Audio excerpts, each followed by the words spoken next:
نماز اول ماہ کا تحفہ وہ کس نے دیا ہے؟ امام جواد علیہ السلام۔ آپ میں سے بہت سے پڑھتے ہیں ماشاءاللہ نماز اول ماہ، ہر اسلامی مہینے کی پہلی تاریخ کو نماز یہ پڑھ کے دیکھیں، یقین فرمائیے گا اس کے وہ اثرات میں نے دیکھے کہ وہ لوگ جو گھبرا رہے تھے کہ ہمارے ساتھ پتہ نہیں کیا ہو جائے گا ہمارے ساتھ، نماز اول ماہ کے ذریعے سے بہت سی آفتوں بلاؤں سے محفوظ رہے۔ سادہ سے طریقہ امام جواد پڑھا کرتے تھے، روایت مصرا سے کہ کانا ابو جعفر الثانی، ابو جعفر ثانی کہا جاتا ہے، ابو جعفر یعنی امام محمد تقی علیہ السلام، وہ جب اذا داخل شہر الجدید، جب نیا مہینہ داخل ہوتا تھا تو یصلی نماز پڑھتے تھے، پھر رکعت الاولیٰ پہلی رکعت میں الحمد مرتن، ایک مرتبہ الحمد، اور آگے لکھا ہوا ہے 30 مرتبہ تو مومنین پڑھتے ہیں۔ روایت جو لکھی وہ میں آپ کو سناؤں تو آپ کو اور لطف آئے گا۔ امام سورہ قل هو اللہ احد کو پڑھتے تھے جتنے دن اس مہینے میں ہونے والے ہوتے تھے۔ اب یہ چونکہ مجھ جیسے کم نصیب کو پتہ نہیں ہوتا کہ 29 ہیں یا 30 ہیں، لہٰذا علماء نے کہا 30 پڑھو احتیاطاً، ورنہ امام پڑھتے تھے اس عدد کے مطابق جو اس مہینے میں ہونے والا ہوتا تھا۔ شیخ توسی نے مصباح المتاجر میں اس طرح سے لکھا ہے اسے۔ اور دوسری رکعت میں الحمد ایک مرتبہ، پھر ثانیہ الحمد مرتن وَإِنَّا أَنزَلْنَاهُ فِي لَيْلَةِ الْقَدْرِ، اس سورہ کو 30 مرہ یعنی پھر 30 مرتبہ، وہ بھی مثل ذالک لکھا ہوا ہے۔ امام اتنے ہی پڑھتے تھے جتنا کا وہ مہینہ ہونے والا ہوتا تھا، ہم 30 مرتبہ پڑھیں احتیاطاً۔ اس کے بعد یہ تصدق، نماز 2 رکعت ختم کریں صدقہ دیں، یہ پہلی تاریخ کا عمل ہے۔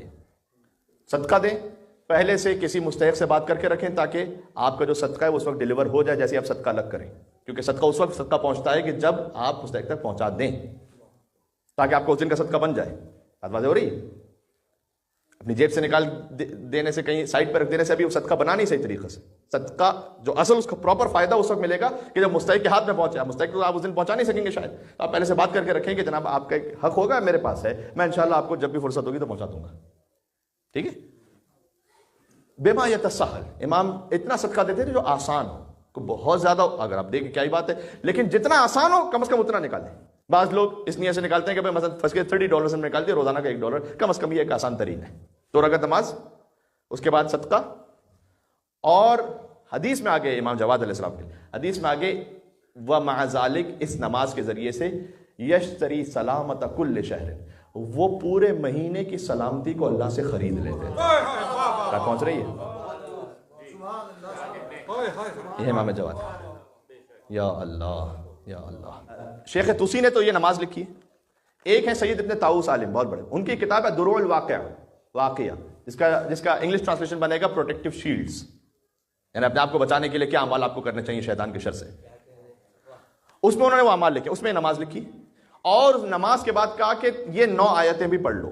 اب بظاہر یہ لگتا ہے کہ مجھے نہیں معلوم کہ یہ امام جواد علیہ السلام ہی کی روایت سے عمل ہے یا نہیں، اس نماز کے بعد یہ ایک الگ سے عمل ہے، لیکن بہرحال یہ ہے 9 آیتیں۔ میں آیت نمبر کے ساتھ پڑھ دیتا ہوں، بعد میں ریکارڈنگ ہوگی، آپ دیکھ لیجئے گا۔ پہلی آیت ہے سورہ ہود کی آیت نمبر 6، وَمَا مِن دَابَّةٍ فِي الْأَرْضِ إِلَّا عَلَى اللَّهِ رِزْقُهَا، کہ انسان تو فکر نہ کر اپنے رزق کے معاملے پر، کوئی زمین میں چلنے پھرنے والا ایسا ہے ہی نہیں کہ جس کا رزق اللہ نے اپنے اوپر نہ لے لیا۔ کیوں پریشان؟ 2 رکعت نماز پڑھو والی، نماز اول ماہ، اس کے بعد یہ وَمَا مِن دَابَّةٍ فِي الْأَرْضِ إِلَّا عَلَى اللَّهِ رِزْقُهَا۔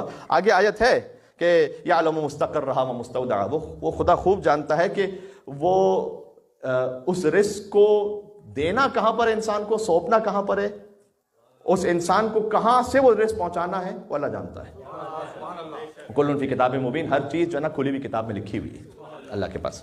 اس کے بعد اگر امام علیہ السلام سے روایت ہے تو کوئی امام نے کہا، دوسری آیت سورہ انعام کی، یہ ہے آیت نمبر 17، وَإِن يَمْسَسْكَ اللَّهُ بِضُرٍّ فَلَا كَاشِفَ لَهُ، کہ دیکھو اگر خدا تم تک کوئی چیز مشکل پہنچانا چاہے گا تو کوئی روک نہیں سکتا اسے۔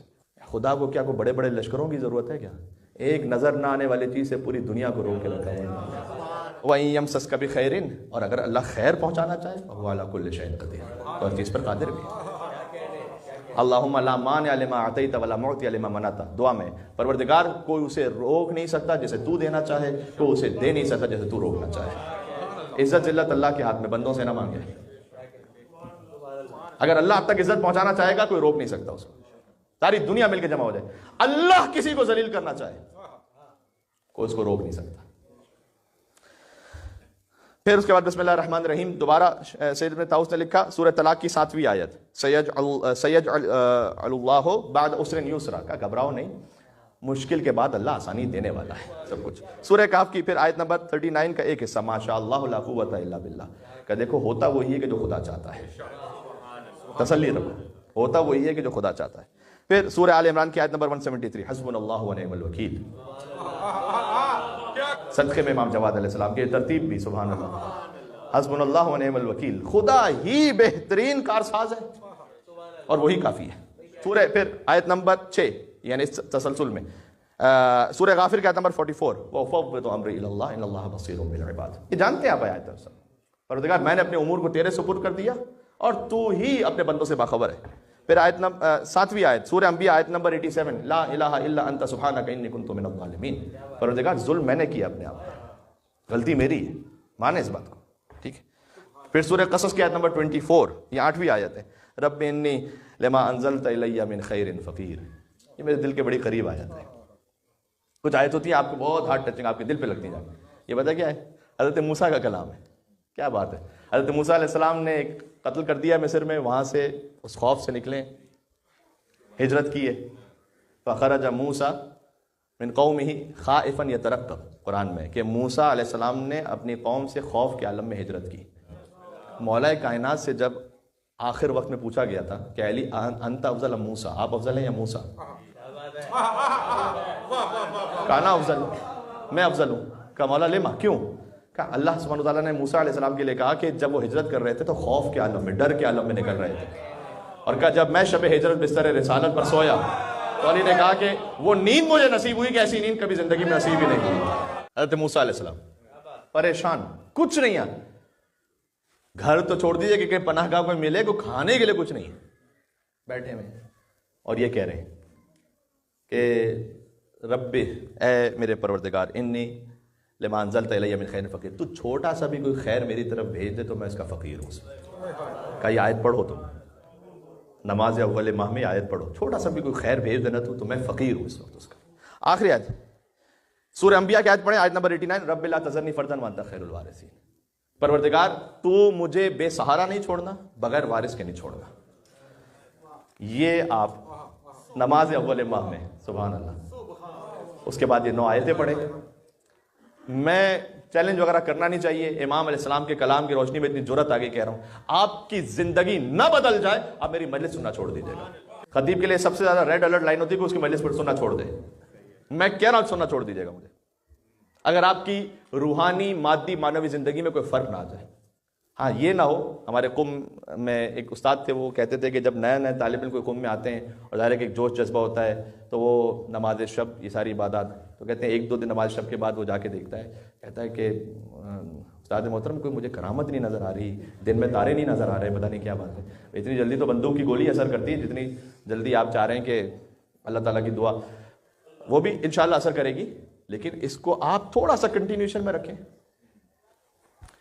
میں تو یہاں تک کہہ رہا ہوں کہ جن مومنین نے ایک مرتبہ خالی 1 مہینے یہ عمل کیا نا، انہوں نے کہا مولانا صاحب یہ مہینہ ہی کچھ الگ گزرا ہے باقی زندگی سے، اتنا سے کہہ رہا ہوں۔ یہ کس کا عطیہ ہے؟